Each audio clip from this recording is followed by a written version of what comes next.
Hello everyone and welcome back to the channel. आज के इस वीडियो में हम एक नया चैप्टर शुरू करने वाले हैं, that is chapter number 9 current electricity. इस लेक्चर के अंदर हम Kirchhoff's current law and Kirchhoff's voltage law को डिटेल में स्टडी करेंगे। उसके बाद में बोर्ड के बुक के अंदर जो न्यूमेरिकल्स है उन्हें भी आज हम इस लेक्चर के अंदर कवर करेंगे। तो चलिए शुरू करते हैं सबसे पहले इसके वेटेज के साथ में। ये चैप्टर बोर्ड एग्जाम के अंदर 6 मार्क्स के लिए पूछा जाता है। मतलब जो फाइनल बोर्ड की एग्जाम होंगी उसके अंदर इस चैप्टर से 6 मार्क्स के क्वेश्चन होंगे। और ये चैप्टर सीईटी के लिए, एमएसटी सीईटी के लिए इस चैप्टर का वेटेज 6% होता है। मतलब इस चैप्टर से नियरली 3 क्वेश्चंस आ सकते हैं। तो अब इसके अंदर 2 लॉज है, शुरुआत के अंदर 2 लॉज दिए हुए, Kirchhoff's current law end voltage law. तो सबसे पहले हम स्टार्ट करेंगे किरचॉफ्स करंट लॉ से। किरचॉफ्स करंट लॉ, इसे शॉर्टकट में KCL भी बोलते हैं, KCL। तो ये टॉपिक जो है वो टोटली करंट से रिलेटेड है। तो किसी भी जंक्शन के ऊपर सबसे पहले हम एक टर्म यहां पर डिफाइन करेंगे, दैट इज जंक्शन। क्या टर्म है वो? Junction. Junction is any point where 2 और more than 2 conductors are joint together. मतलब ऐसी जगह, ऐसा पॉइंट कि जहां पर 2 या 2 से ज्यादा कंडक्टर्स ज्वाइन किए गए हैं उसे बोलते हैं जंक्शन। तो ये किरचॉफ्स करंट लॉ क्या बोलता है? The algebraic some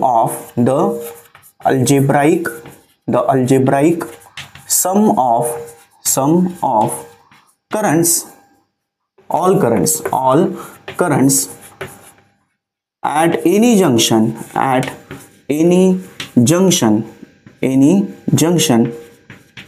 is zero for an electrical network।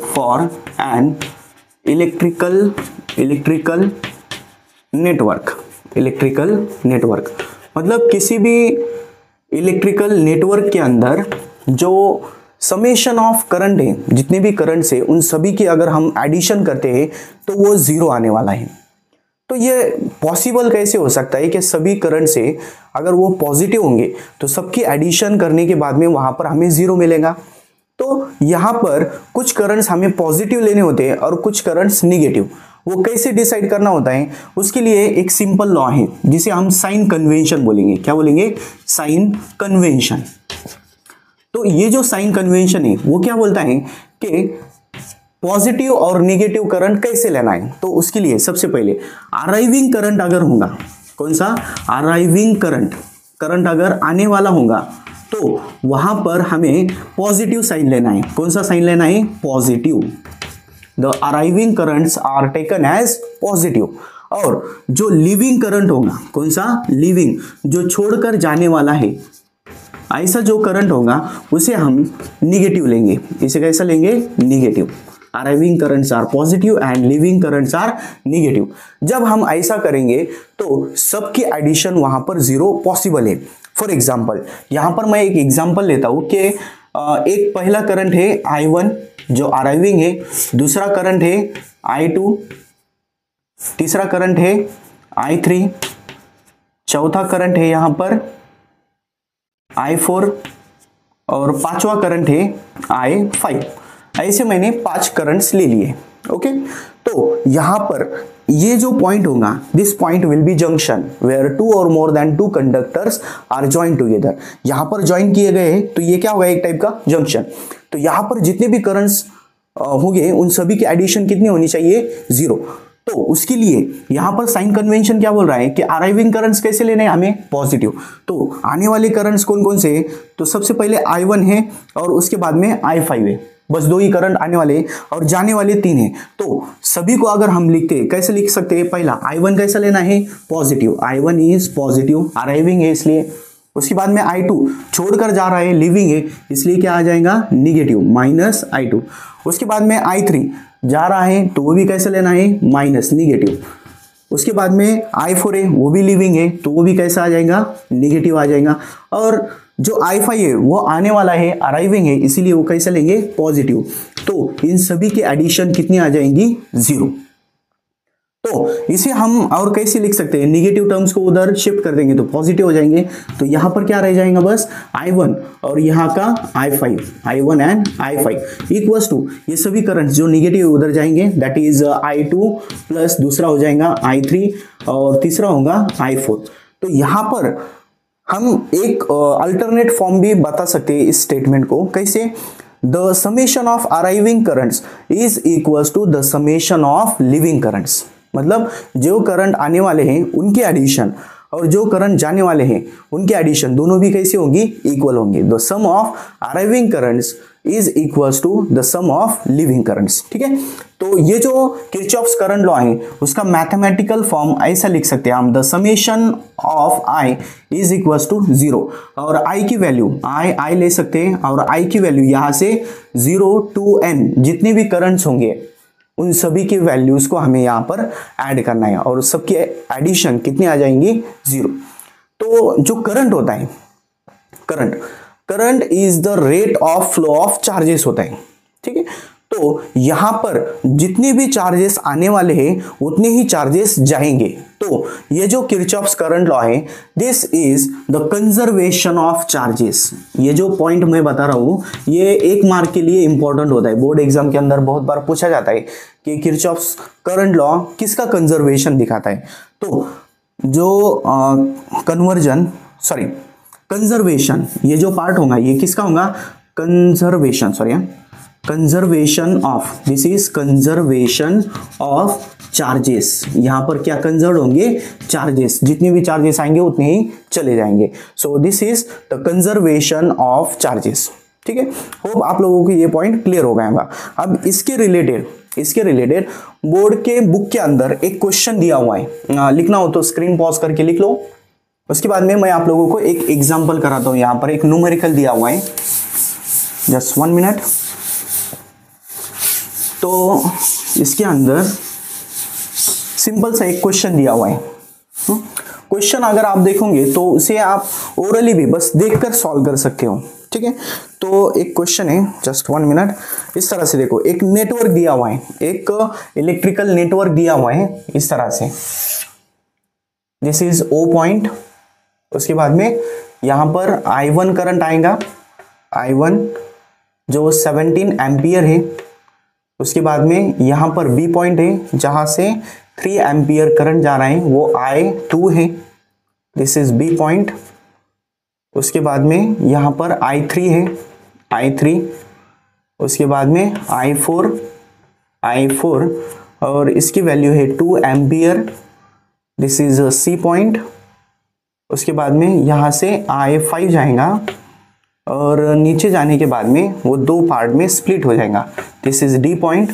और यहाँ पर 2 पार्ट के अंदर इधर गया I6 और इधर है I7। इसके अंदर I7 की वैल्यू है 9 एम्पियर और यहाँ पर I6 की वैल्यू है X।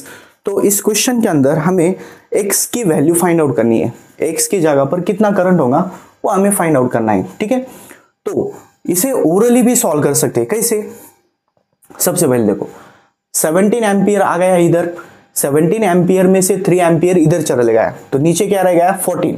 ठीक है, 14, 2 एम्पियर उसके अंदर ऐड हो गया अराइविंग, इसलिए 14 + 2 16 एम्पियर करंट आ गया। 16 में से 9 एम्पियर इधर चले गया तो नीचे क्या रह गया, 7। सो X की वैल्यू कितनी होगी, 7। इस तरह से भी सॉल्व कर सकते हैं।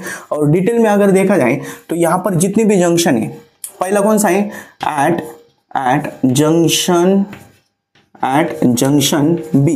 बी जंक्शन के ऊपर क्या होगा, arriving currents and living currents. ये I1 है, I1 अराइविंग है, पॉजिटिव हो गया। जो I2 है वो लिविंग है, इसलिए नेगेटिव होगा। और I3 भी लिविंग है, so this will B negative. और सबकी एडिशन कितनी होगी, 0।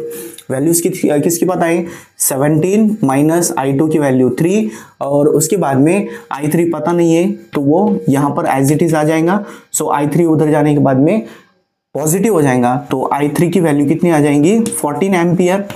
उसके बाद में दूसरा जंक्शन, दूसरा जंक्शन कौन सा है, C। जंक्शन C के ऊपर पहला I3 आने वाला है, सो I3 इज पॉजिटिव, I4 आने वाला है, so that will be also positive. उसके बाद में I5 जाने वाला है, so this will be negative. I5 equals to 0। I3 की वैल्यू थी 14 प्लस I4 की वैल्यू है 2 माइनस I5 की वैल्यू पता नहीं तो वो एज इट इज आ जाएंगे, इक्वल्स टू कितना होगा 0। ठीक है, उसके बाद में 14 प्लस 2 16, ये निगेटिव उधर जाने के बाद में पॉजिटिव हो गया, सो I5 की वैल्यू कितनी आ गई 16 एम्पियर।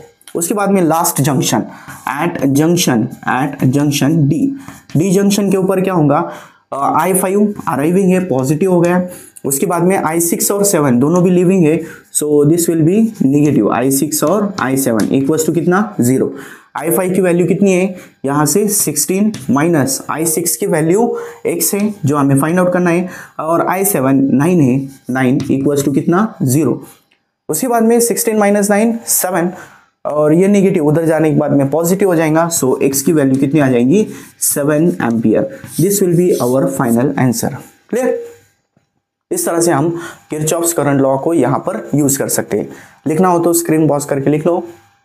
Okay, done. उसके बाद में हम हमारा नेक्स्ट पॉइंट देखेंगे, that is Kirchhoff's voltage law.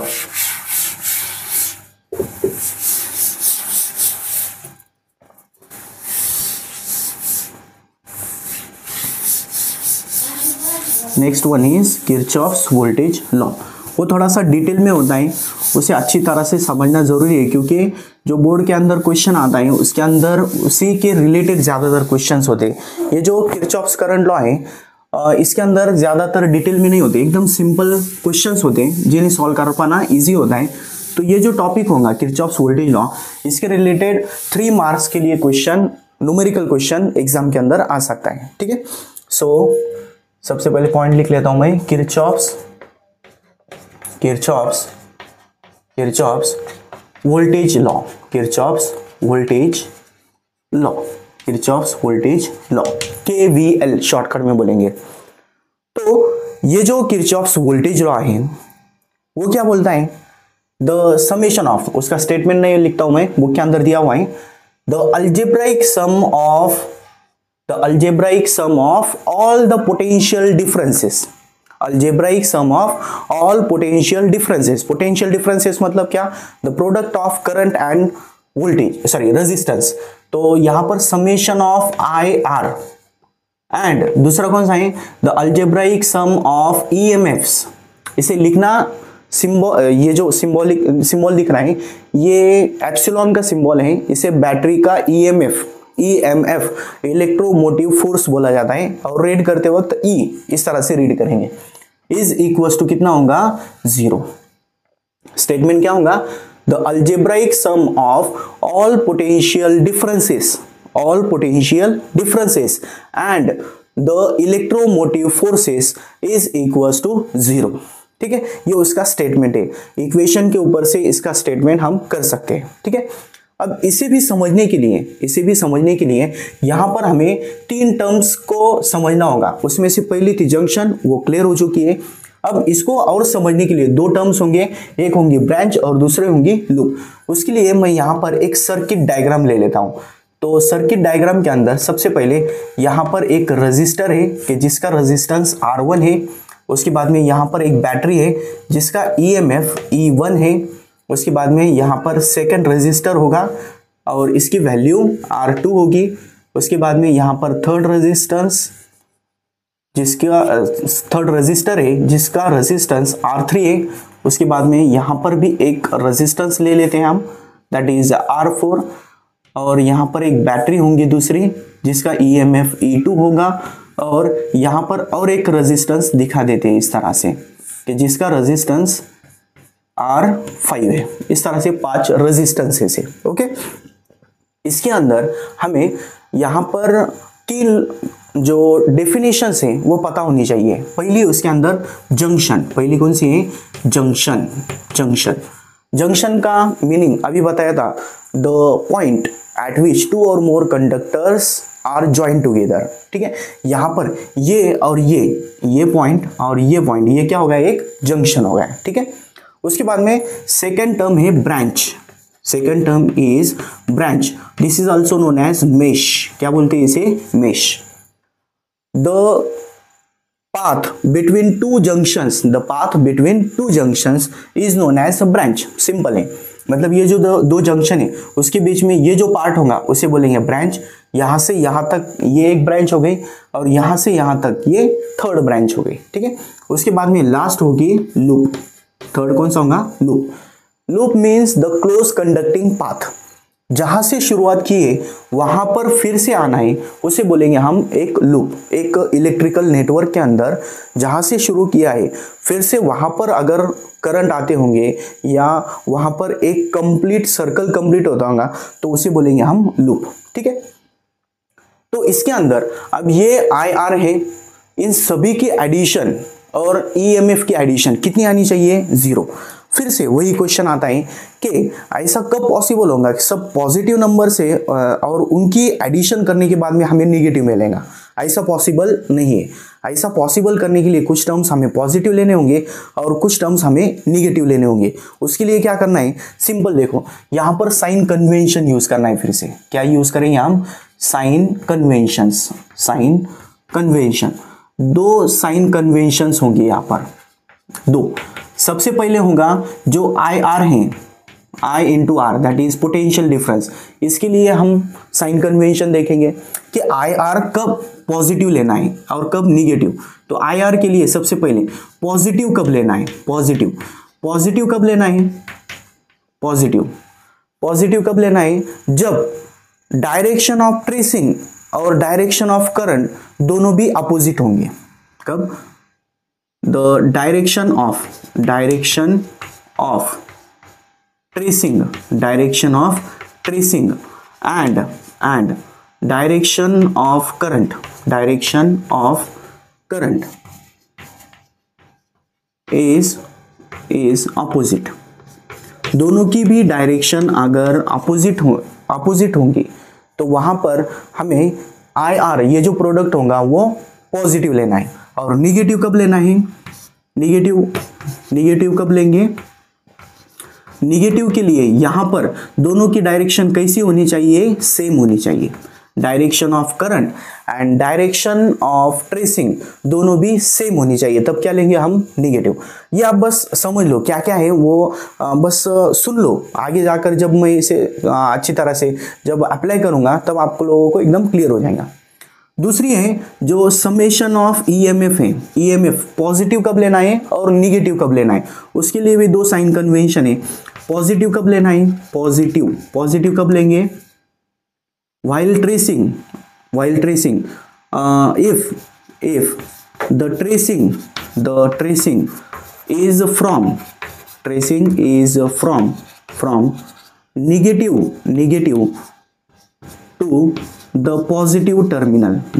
to the positive terminal of source। मतलब ट्रेस कैसा करना है, ट्रेसिंग की जो डायरेक्शन है उसके अंदर सबसे पहले नेगेटिव टर्मिनल आ रहा है, उसके बाद में पॉजिटिव आ रहा है, तब EMF की वैल्यू कैसी होगी, पॉजिटिव होगी। और अगर if the tracing is from positive to the negative terminal of the source, ठीक है। सोर्सेस मतलब कौन से, E1 और E2। इस तरह से यहाँ पर दो साइन कन्वेंशन है। अब इसे समझने के लिए सबसे पहले मैं इस लूप को नाम दे देता हूँ। यहाँ पर A B C D E F, ठीक है। इस तरह से मैंने यहाँ पर कुछ नाम दे दिए इस तरह से। अब यहाँ पर तीनों का भी मीनिंग, जंक्शन तो क्लियर है आप लोगों को, ब्रांच भी समझ में आ गई है।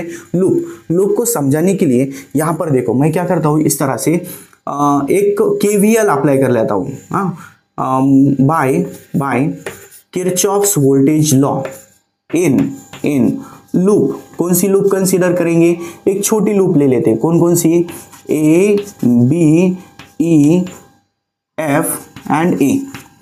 जिस अल्फाबेट से शुरू किया गया है उसी पर खत्म होना चाहिए वो, ठीक है, उसी पर खत्म होना चाहिए। ए से शुरू किया, ए से शुरू करके फिर से ए पर आ गया। So this is the direction of tracing. ये क्या हो गई, डायरेक्शन ऑफ ट्रेसिंग। इसके अंदर करंट और रेजिस्टेंस का हमें यहाँ पर मल्टीप्लिकेशन प्रोडक्ट लेना है। तो यहाँ पर सबसे पहले करंट की डायरेक्शन भी समझनी चाहिए। करंट की डायरेक्शन कैसी होती है, from positive terminal to the negative terminal. तो यहाँ पर पॉजिटिव टर्मिनल है, पॉजिटिव से निगेटिव की तरफ जाएगा। तो यहाँ पर सबसे पहले देखो, ये पहली बैटरी है तो इसका जो करंट होगा वो होगा I1। यहाँ पर I1 करंट होगा इसके अंदर, इस जंक्शन तक आएगा वो। उसी तरह से ये सेकंड बैटरी है, इसका जो करंट होगा वो होगा I2 और वो इस ब्रांच से होकर B पॉइंट तक आएगा। तो दोनों भी यहाँ पर I1 और I2 अराइविंग करंट से, तो यहाँ पर जो होगा वो लीविंग करंट होगा और इसकी वैल्यू यहाँ पर I1 प्लस I2 होगी। Clear, I1 plus I2। फिर से यहाँ पर आने के बाद में I1 प्लस I2 दो पार्ट के अंदर डिवाइड होगा, इधर चला जाएगा I1 और इधर चला जाएगा I2। इस तरह से करंट की डायरेक्शन लेनी है। क्लियर। तो अब इस लूप के अंदर देखो, सबसे पहले ए से कहां पर जाना है, बी तक। ए से बी तक जाते वक्त यहां पर पहला रेजिस्टेंस है R1, तो इसके अक्रॉस करंट होगा I1। तो मल्टीप्लिकेशन कितना आ जाएगा, I1 into R1, I1 into R1। But positive लेना है या निगेटिव यहां पर बताया था। कैसे, जो डायरेक्शन ऑफ ट्रेसिंग है, ट्रेस कैसे कर रहे हैं हम, A to B, direction of tracing and the direction of current, दोनों भी कैसे है यहाँ पर सेम। अगर दोनों भी सेम होंगे तो क्या लेना है हमें, निगेटिव। क्या लेना है, निगेटिव। तो यहाँ पर क्या आ जाएगा, माइनस I1 R1। क्लियर। ए से बी तक, ए से बी तक दूसरा कोई कंपोनेंट नहीं। फिर से बी से ई तक जाना है। बी से ई तक जाते वक्त यहाँ पर रेजिस्टेंस है R3 और करंट है I1 प्लस I2। करंट ले लिए I1 प्लस I2 और रेजिस्टेंस कितना है, R3 है। क्लियर। अब पॉजिटिव है या निगेटिव, पॉजिटिव निगेटिव के लिए क्या करना है, यहाँ पर इसके अंदर simple direction of tracing B to E और डायरेक्शन ऑफ करंट सेम है, सेम होगी तो क्या लेना है, negative. So this will be negative. ठीक है। उसके बाद में E पॉइंट तक आ गए, E से F की तरफ जाना है। E से F की तरफ जाते वक्त यहाँ पर R2 है जिसके अंदर करंट I1 है, जिसके अंदर करंट I1, इस लूप के लिए I1, यहाँ पर I1 है, यहाँ पर I1 प्लस I2। सो यहाँ पर भी क्या आ जाएगा, I1 प्लस I2, I1 नहीं बस I1 है, I1 और रेजिस्टेंस कितना है इसका, R2, I1 R2 और इसके अंदर डायरेक्शन ऑफ ट्रेसिंग और करंट दोनों भी सेम है तो फिर से क्या आ जाएगा, निगेटिव। और लास्ट के अंदर F टू A जाना है, F से A की तरफ जाना है। तो यहाँ पर E1, ये सोर्स ऑफ EMF है E1। तो EMF कैसे लेंगे आप, इसके अंदर ट्रेसिंग करते वक्त F टू A जाना है। तो पहला टर्मिनल कौन सा है, नेगेटिव है। जो छोटी लाइन होती है वो नेगेटिव, जो बड़ी लाइन होंगी वो पॉजिटिव। तो दूसरा टर्मिनल कौन सा है इसके अंदर, पॉजिटिव है। तो ये कैसा लेना है हमें, पॉजिटिव। कैसा लेंगे हम, पॉजिटिव। देखो यहाँ पर बताए ना, यहाँ पर इस केस के अंदर if the tracing is from negative to the positive terminal, negative से जो सेकंड टर्मिनल होगा उसका साइन लेना है। सेकंड टर्मिनल कौन सा है, पॉजिटिव।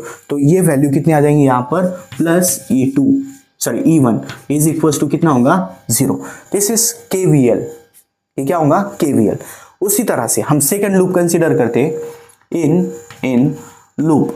दूसरी लूप कौन सी लेंगे, यहां से देखो BCDE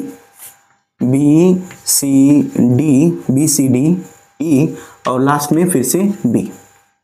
इसके अंदर ट्राई करो आप, स्क्रीन पॉज करके एक बार नोटबुक पे ट्राई करो, अगर आता होगा तो ठीक, अदरवाइज इसके अंदर समझ लो। ठीक है। फिर से देखो, स्टार्ट कहाँ से करना है, B टू C जाते वक्त सबसे पहले R4 है, करंट कितना है उसके across I2। So this will be I2 R4। Positive होगा या negative, direction of tracing B to C, direction of current C to B, वहां पर अपोजिट होगा तो क्या लेना होगा हमें, positive. So this will B plus. उसके बाद में कौन सा है, C टू D आना है। C टू D आते वक्त यहाँ पर EMF है, EMF का दूसरा टर्मिनल निगेटिव है तो ये क्या लेना होगा हमें, माइनस E2। उसके बाद में D टू E जाते वक्त R5 है, उसके अक्रॉस करंट I2 होगा। सो I2 R5 और ये पॉजिटिव होगा या negative, D to E direction of tracing, direction of current E to D opposite है, मतलब क्या आ जाएगा फिर से पॉजिटिव। उसके बाद में E टू B जाते वक्त कौन सा है, करंट है I1 प्लस I2 और रेजिस्टेंस है R3। So this will B, यहाँ पर लिखता हूं मैं I1 प्लस I2 और रेजिस्टेंस कितना है R3, resistance is R3। Positive होगा या negative? Direction of tracing, direction of current opposite है, मतलब यहां पर पॉजिटिव होगा और सबके एडिशन इक्वल्स टू कितना होगा 0। क्लियर? और मैं आप लोगों को एक समझने के लिए एक लूप का एग्जांपल देता हूं। यहां पर ABCDEF A, मतलब यहां से शुरू करना है और बीच का पाथ छोड़ देना है। यहां से यहां तक हमें एक लूप कंसीडर करनी है। इसका जो आंसर होगा वो आप मुझे कमेंट्स के अंदर बता सकते हो, ठीक है? मैं चेक करता हूं कितने लोगों का सही आता है, ठीक है? होप आप लोगों को ये टॉपिक अच्छी तरह से क्लियर हो गया होगा। तो सबसे पहले स्क्रीन पॉज करके इतना पार्ट लिख लो। Okay, done. इसके बाद में एक बोर्ड के एग्जाम के अंदर बोर्ड के बुक के अंदर एक न्यूमेरिकल है, अनसॉल्व न्यूमेरिकल है, उसे मैं यहाँ पर सॉल्व करके बताता हूँ। वैसे ही क्वेश्चन ज़्यादातर बोर्ड एग्जाम के अंदर पूछे जाते हैं, उस टाइप के होंगे। सो समझना ज़रूरी है, क्योंकि अगर हम डायरेक्टली अगर आप वैसे वही वैल्यूज़ लेंगे, उसे याद करने की कोशिश करोगे तो वो इतनी जल्दी होने वाला नहीं है। सो अच्छी तरह से समझ लो, समझने के बाद में आप लोग खुद से ये सॉल्व कर सकते हो, ठीक है? जस्ट 1 मिनट, अच्छी तरह से पूछ लेता हूँ मैं एक बार।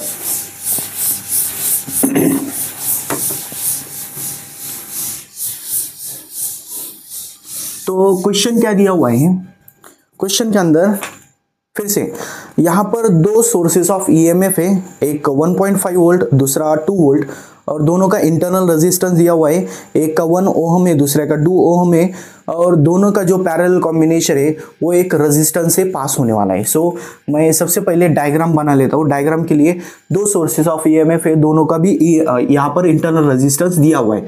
सो सबसे पहले ये एक सोर्स ऑफ ईएमएफ हो गया E1, जिसकी वैल्यू यहाँ पर 1.5 वोल्ट दी हुई, 1.5 वोल्ट, और उसके बाद में यहाँ पर उसका एक इंटरनल रेजिस्टेंस है, उसे मैं R1 बोलूँगा, जिसकी वैल्यू दी हुई है दैट इज 1 ओहम। इसकी वैल्यू कितनी है? 1 ओहम है। उसके बाद में इसके पैरेलल में दूसरा एक सोर्स ऑफ ईएमएफ है, उसे हम E2 बोलेंगे, जिसकी वैल्यू 2 वोल्ट दी हुई है, और जिसका इंटरनल रेजिस्टेंस 2 ओहम है। उसका इंटरनल रेजिस्टेंस कितना है? R2 इक्वल्स टू 2 ओहम है। और दोनों का जो कॉम्बिनेशन है, इस कॉम्बिनेशन को एक एक्सटर्नल रेजिस्टर से पास किया गया है। इसके अंदर से जो करंट होगा वो एक्सटर्नल रेजिस्टर से कनेक्ट किया गया है, और जिसकी वैल्यू, ये जो एक्सटर्नल रेजिस्टेंस होगा कैपिटल R से दिखाएंगे, जिसकी वैल्यू 5 ओहम दी हुई है, 5 ओहम। इसके अक्रॉस करंट कितना है वो हमें फाइंड आउट करना है, ठीक है? करंट फाइंड आउट करना है। प्रोसेस समझ लो क्या है। इसके अंदर दो बैटरीज है, दोनों के अंदर से करंट निकलेगा। करंट कैसा होगा? यहाँ पर पॉजिटिव टर्मिनल से निगेटिव की तरफ। सो यहाँ से करंट निकलेगा I1, उसके बाद में यहाँ से करंट निकलेगा I2। ओके, दोनों इस जंक्शन पे आएंगे और दोनों की यहाँ पर एडिशन हो जाएंगी, that is I1 plus I2, और यहाँ पर इस रजिस्टर से I1 प्लस I2 इतना करंट पास होगा। ओके, तो वो I1 प्लस I2 हमें फाइंड आउट करना है, जो इसके अक्रॉस करंट होगा। क्लियर? तो क्वेश्चन को सॉल्व करने के लिए सबसे पहले हमें जो लूप्स होते हैं उसे कंसीडर करने के लिए यहाँ पर कुछ अल्फ़ाबेट्स दिखाने होते हैं। तो अल्फ़ाबेट कैसे भी दिखा सकते हैं हम, उसका कोई कंपल्शन नहीं है। सो यहाँ पर हम क्या करेंगे, ये A पॉइंट कंसीडर करेंगे, this is B C D, यहाँ पर E पॉइंट लेंगे, E पॉइंट। उसके बाद में यहाँ पर F, नीचे G H, और I की जगह यहाँ पर J लेता हूँ, I करंट के लिए, इसलिए कैसे भी ले सकते हैं आप। ओके, तो सबसे पहले KVL अप्लाई करना है। एक पहली ब्रांच होगी इसके अंदर, यहाँ से शुरू करने के बाद में इस रजिस्टर से पास होगा, और दूसरी लोग फिर से यहाँ से स्टार्ट करने के बाद में, बट नीचे से जाने के बाद में इस रजिस्टर से पास होंगे, दोनों भी होंगे यहाँ पर। तो सबसे पहले इन लूप, कौन सी लूप कंसीडर करेंगे हम? ऊपर वाली। तो वो कहाँ से जाएंगी? A टू B जाएंगी, C F, उसके बाद में G H J, और लास्ट में A पर आ जाएंगी। ये पहली लूप हो गई, ठीक है? पहली लूप के अंदर A से स्टार्ट करने के बाद में B की तरफ जाना है, A टू B कुछ नहीं है, B टू C जाना है। तो सबसे पहले यहाँ पर EMF है E1, EMF कितना है? E1। पॉजिटिव लेना है या निगेटिव? पॉजिटिव होगा या negative, that will B negative, क्योंकि अगला टर्मिनल कौन सा है, नेगेटिव, जिसकी वैल्यू कितनी है 1.5, सो दिस विल बी -1.5। उसके बाद में दूसरा नेक्स्ट कंपोनेंट है रेजिस्टेंस। ये जो रजिस्टर है, इस रजिस्टर के अक्रॉस करंट है I1 और डायरेक्शन ऑफ ट्रेसिंग और डायरेक्शन ऑफ करंट अपोजिट है, मतलब वहां पर पॉजिटिव लेना है, सो प्लस R1 की वैल्यू कितनी है 1। उसके बाद में नेक्स्ट वहां पर करंट रहेगा ना, करंट कितना है, करंट है I1 इंटू रजिस्टेंस है उसका 1, I इंटू R होगा। उसके बाद में C टू F कुछ नहीं है, उसके बाद में G पर कुछ नहीं है, G टू H आते वक्त यहाँ पर 5 ओम का एक रजिस्टर है जिसके अक्रॉस करंट कितना है I1 plus I2, direction of tracing and direction of current are opposite, so that will be positive. सो यहाँ पर आ जाएगा I1 प्लस I2 और मल्टीप्लाई बाय कितना होगा 5, मल्टीप्लाई बाय 5, और यहाँ पर फिर से A की तरफ आते वक्त कुछ नहीं है, दिस विल बी 0। इसे सॉल्व करते हैं, सो दिस विल बी 1.5। उसके बाद में यहाँ पर प्लस I1 ब्रैकेट को 5 से मल्टीप्लाई करेंगे, 5I1 plus 5I2 equals to कितना होगा 0। फिर से यहाँ पर I1 और I1 दिया हुआ है, दोनों की एडिशन हो जाएंगे, सो दिस विल बी 6I1। उसके बाद में प्लस 5I2 और नेक्स्ट ये जो निगेटिव उधर जाने के बाद में पॉजिटिव हो जाएगा, that is 1.5। This will be our equation first. उसी तरह से इन दूसरी लूप कौन सी है, इन लूप दूसरी लूप होंगी ए से स्टार्ट करने के बाद में A E D F G H J और लास्ट में फिर से A। यहाँ से नीचे की तरफ जो कंपोनेंट्स दिए हुए उसे कंसीडर करना है। उसके बाद में सबसे पहले A टू E कुछ नहीं है, E टू D जाते वक्त यहाँ पर 2 वोल्ट की बैटरी है, सोर्स ऑफ EMF उसका नेगेटिव टर्मिनल आगे है, सो दिस विल बी -2। उसके बाद में नेक्स्ट कंपोनेंट है R2 जिसकी वैल्यू 2 ओम है और करंट I2 है, दोनों की डायरेक्शन अपोजिट है ट्रेसिंग और करंट की, so that will be positive. सो यहाँ पर आ जाएगा +2I2। उसके बाद में नेक्स्ट G के बाद में H, यहाँ पर 5 ओम है, direction of current and direction of tracing opposite है, मतलब वो पॉजिटिव हो जाएगा, प्लस कितना आ जाएगा I1 प्लस I2 इंटू 5 और इक्वल्स टू कितना होगा 0, बाकी को कुछ नहीं है। इसे भी सॉल्व कर दे, -2 उसके बाद में +2I2, दोनों की मल्टीप्लिकेशन करेंगे तो 5I1 प्लस 5I2 होगा, इक्वल्स टू कितना 0। उसके बाद में यहाँ पर I2 ये I2 दोनों की एडिशन करेंगे, 2 + 5 7 और ये 5I1 plus 7I2 is equals to negative उधर जाने के बाद में positive, this is equation second. इन दोनों इक्वेशंस को बस सॉल्व करना है, इजी पार्ट है। तो सबसे पहले देखो यहाँ पर दोनों में से I1 कैंसिल कर सकते हैं, तो इसके लिए दोनों का कॉमन मल्टीप्लिकेशन होगा 6 × 5 दैट इज 30। सो इसे 5 से मल्टीप्लाई करेंगे, इक्वेशन 1 इंटू कितना करेंगे 5 करेंगे, माइनस इक्वेशन सेकेंड इंटू कितना करेंगे 6। तो यहाँ पर दोनों इक्वेशंस क्या मिलेंगे, इसे 5 से मल्टीप्लाई करेंगे तो कितना हो जाएगा, 5 से मल्टीप्लाई करने के बाद में 30I1, उसके बाद में प्लस 25I2 और यहाँ पर 7.5 होगा। उसके बाद में दूसरी इक्वेशन क्या होगी, माइनस क्या करना है, माइनस इसे 6 से मल्टीप्लाई करेंगे, 30I1 यहाँ पर प्लस 6 है ना, 6 7 = 42I2 और 12 आ जाएगा। दोनों की सब्ट्रैक्शन कितनी होगी, सब्ट्रैक्शन करने के बाद 30 - 30 0, 25 - 42, सो दिस विल बी 17, -17 होगा, -17I2 और इधर दोनों की subtraction 7.5 - 12, so that will B 4.5। यहाँ पर कितना होगा 4.5 निगेटिव में, -4.5, ठीक है। सो I2 will be 4.5 divided by 17 ampere, इतना हो गया। अब ये वैल्यू किसी भी एक इक्वेशन के अंदर हम पुट कर सकते हैं, पुट इन वन के अंदर पुट करेंगे तो कितना मिलेगा 6I1, तो यहाँ पर वो दिया हुआ नहीं है, सो 6I1 प्लस I2 की वैल्यू कितनी है 5 इंटू कितना करेंगे 5 इंटू यहाँ पर इसकी वैल्यू है 4.5 डिवाइडेड बाय 17 इक्वल्स टू कितना है यहाँ पर 1.5। इसे सॉल्व करने के लिए 6i1 एज इट इज, उसके बाद में 1.5, ये टर्म उधर जाने के बाद में सब्ट्रैक्ट हो जाएंगे। सब्ट्रैक्शन कितना आ जाएंगे इसके, यहाँ पर सबसे पहले 5 से मल्टीप्लाई करेंगे, 5 5 जार 25, 2 कैरी आ गया, 5 4 जार 20 प्लस 2 22 पॉइंट, और डिवाइड बाई कितना है 17। सो 17 से सबसे पहले इसे मल्टीप्लाई करना होगा, तो 6i1 इज इक्वल्स टू कितना होगा, 17 से मल्टीप्लाई किए तो 17 5 जार 85, 8 कैरी आ गया, 17 1 जार 17 प्लस 8 कितना होगा 25.5 माइनस कितना करना है 22.5 डिवाइडेड बाय 17। सो 6i1 की वैल्यू कितनी है, 6i1 इज इक्वल्स टू, यहाँ पर कितना है, दोनों की सब्ट्रैक्शन करेंगे तो 25 माइनस 22 3, सो 3 अपॉन कितना आ गया 17। क्लियर। उसके बाद में 6 से यहाँ पर मल्टीप्लाई करना होगा, तो यहाँ पर कितना आ जाएगा, I1 विल बी 3 अपॉन 17 है, और इधर से कितना आ गया 6, 3 से डिवाइड करेंगे तो 2, 17 2 jar 34।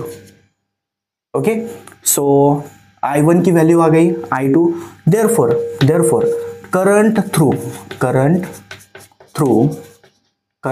Through external resistor R के थ्रू कितना करंट होगा, I will be equals to दोनों के addition, that is I1 plus I2। I1 की वैल्यू है 1/34 और I2 की वैल्यू है कितनी है 4.5 डिवाइडेड बाय 17।